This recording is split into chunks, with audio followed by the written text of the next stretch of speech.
పచ్చని అడవిలో ఒక రోజు ఉదయం చిన్న తెల్ల కుందేలు ఉండేది. దాని పేరు చిన్ను. కానీ ఒక చిన్న సమస్య ఉండేది. అది చాలా మతిమరుపు. చిన్ను తన గూటు బయటకు వచ్చి, ఈ రోజు నేను చాలా క్యారెట్లు తెచ్చుకుంటాను. అలా జంప్ చేస్తూ అడవిలోకి వెళ్ళింది. మధ్యలో ఒక అందమైన సీతాకోకచిలుక కనిపించింది. వావ్, ఎంత అందంగా ఉంది. అలా జంప్ చేస్తూ అడవిలోకి వెళ్ళింది. అరే, నేను ఎక్కడికి వెళ్తున్నాను? అది క్యారెట్లు తెచ్చుకోవాలని వచ్చిన విషయం మర్చిపోయింది.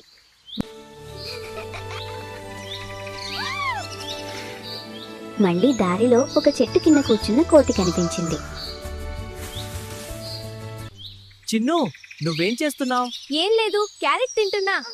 అదే, ఏదో పని కోసం వచ్చాను. కానీ ఏమిటో మర్చిపోయాను. మళ్ళీ మర్చిపోయావా? చిన్ను ఆలోచించింది. పాట పాడితే గుర్తుంటుందా?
క్యారెట్లు తెచ్చుకోవాలి, గూటికి తీసుకెళ్ళాలి. మర్చిపోకూడదు. చిన్ను ఆనందంగా ఆ పాట పాడుతూ మళ్ళీ అడవిలోకి వెళ్ళింది. మధ్యలో మళ్ళీ సీతాకోకచిలుక కనిపించింది. కానీ ఈసారి చిన్ను ఆగి, లేదు ముందు క్యారెట్లు అని తన పాట గుర్తు చేసుకుంది. అలా మంచి క్యారెట్లు సేకరించి గూటికి తీసుకెళ్ళింది.